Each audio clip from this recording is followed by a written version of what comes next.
Hello மக்களே! நான் வன்மதி. இந்த டைம் நம்ம கோயம்புத்தூர்லேருந்து கிளம்பி 3 டேஸ் ட்ரிப்பா மதுரை, ராமேஸ்வரம், அப்புறம் சதுரகிரி போறோம்.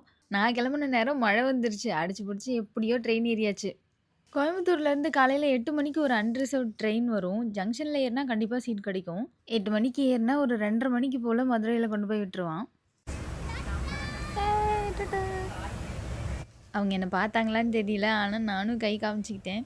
ஜாலியா இருக்கும்ல? 2 சீட்டுக்கு முன்னாடி உள்ளவங்க எதையாவது தூக்கி வெளியில போட்டுக்கிட்டே இருந்தாய்ங்க. தயவு செஞ்சு உங்களோட குப்பையெல்லாம் ஒரு பாலித்தீன் கவர்ல போட்டு நீங்க இறங்குற ஸ்டேஷன்ல அங்க உள்ள குப்பை தொட்டியில போட்டுருங்க மக்களே.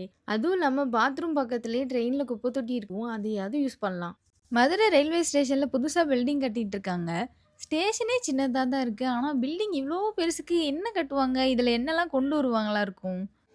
ஓகே. நம்ம புக் பண்ண ஹோட்டல் கண்டுபிடிச்சு செக் இன் பண்ணியாச்சு. கோயிலுக்கு போறோம்ல, அதான் கொஞ்சம் old school vibe. Now I'm introducing my friend Hema. நாங்க 2 பேரும் இப்ப எங்க வந்திருக்கோம்னா, திருமலை நாயக்கர் மஹால். இங்க வந்து ஆளுக்கு ரூ. 10 டிக்கெட்டு. ஜிபே கிடையாது.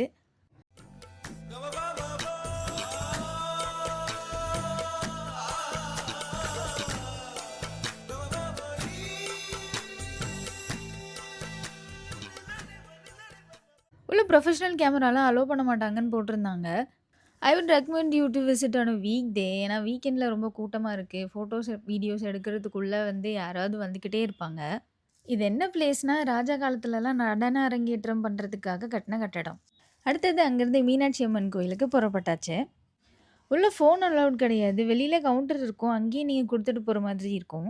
அண்ட் இங்கேயும் ஒரு பேக்குக்கு ₹2 அப்புறம் ஃபோனுக்கு ₹10 போலன்னு நெனைக்கிறேன். அது எல்லாமே வந்து நீங்க கையில அமௌண்ட் வச்சுக்கோங்க. ஜிபே நம்பி எங்கேயும் போகாதீங்க. நாங்க போயிருந்த டைம்ல கொஞ்சம் வடக்கன்ஸ் வேற வந்திருந்தாங்க. லைக் அவங்க லைன ஃபாலோ பண்ணல. நெரிச்சு, அடிச்சு புடிச்சுட்டு வேண்டியதா இருந்துச்சு. ஸோ நீங்க வந்து வீக்கெண்ட்லலாம் போனீங்கன்னா, பெட்டர் சிறப்பு தரிசனத்துக்கு டிக்கெட் வாங்கிட்டு உள்ள போயிடுங்க. இப்ப நீங்க புதுசா மதுரைக்கு வரீங்க, வெஜ் சாப்பிடணும், எந்த கடையும் தெரியல அப்டின்னா, பக்கத்திலேயே வந்து கோயில் சுத்தியே வந்து மாடர்ன் மெஸ்ஸுன்னு இருக்கும். அங்க நீங்க போயிடலாம். சாப்பாடு தரமா இருந்துச்சு. நம்ம ஊர்லலாம் நைட்டு கடைய சாத்திட்டு போறதுக்கு முன்னாடி கற்பூரம் ஏத்துவாங்க இல்லையா? திருஷ்டிக்கு. அந்த மாதிரி இந்த ஊர்ல வந்து கொஞ்சம் ஏதோ இந்த மாரி டப்பா டப்பாவா இருக்கு. இலையில செஞ்ச டப்பா. அதுல வந்து அவங்க வந்து கொஞ்சம் ஸ்டஃப் போட்டு எரிக்கிறாங்க. இப்ப நம்ம தூங்கிட்டு நாளைக்கு காலையில ராமேஸ்வரம் கிளம்பலாம். அதிகாலை 6 மணி. இப்ப மதுரை வீதிகள்ல நடந்துட்டுருக்கோம். ஃபுல்லா காலியா கிடக்கு. 7 மணிக்கு மதுரையிலேருந்து ராமேஸ்வரம் ட்ரெயின். 7 மணிக்கு தானே ட்ரெயினுன்னு சொல்லிட்டு அசால்ட்டா கிளம்பி ஒரு 6:45 போல போனேன். சீட்டே கிடைக்கல. அப்புறம் மேல லக்கேஜ் ஏரியால தான் உட்காந்துருந்தோம். ராமேஸ்வரம் தான் போகுது. நாங்களும் ராமேஸ்வரம் தான் போகிறோம். அந்த கூட்டத்தில் என்ன ஆக போகிறோன்னு ஒரு ஐடியாவே இல்லை. அதுவும் இல்லாமல் முக்கால்வாசிக்கு மேலே வந்து வடக்கு நண்பர்களாக தான் இருக்கிறாங்க. ஏமா நீங்கள் என்ன நினைக்கிறீங்க? நாங்கள் வந்து நம்ம வந்து எப்படி போய் எப்படி வர போகிறோம்? இது செம்ம கூட்டமாக இருக்கிறாங்க. நம்ம வந்து நல்லபடியாக வந்தாலே சரி. எங்களோட இந்த Madurai to Rameswaram train journey, அங்க என்ன பிளேஸ்லாம் விசிட் பண்ணோம், அங்க எக்ஸ்பீரியன்ஸ் எப்படி இருந்துச்சு, எல்லாம் அடுத்த வீடியோல டீட்டெயில்டா பார்க்கலாம். நெக்ஸ்ட் மீட் பண்ணுவோம்.